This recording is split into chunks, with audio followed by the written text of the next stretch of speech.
اعوذ باللہ من الشیطان الرجیم بسم اللہ الرحمن الرحیم۔ آج کا سوال جو ہمارے پاس آیا ہے وہ یہ ہے کہ اگر کسی شخص پر قربانی واجب ہو اور وہ قربانی نہیں کرتا اور قربانی کے دن نکل جائیں تو اب وہ کیا کرے؟ اس کا جواب شریعت مطہرہ کی روشنی میں یہ ہے کہ اگر کوئی ایسا شخص ہے کہ اس پر قربانی تھی اور اس نے نہیں کی اور قربانی کے دن گزر گئے ہیں تو اب اس پر یہ لازم ہے کہ وہ ایک حصے کے برابر مال کو یعنی پیسوں کو صدقہ کرے۔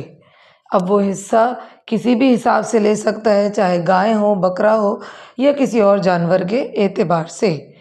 وما علینا الا البلاغ المبین۔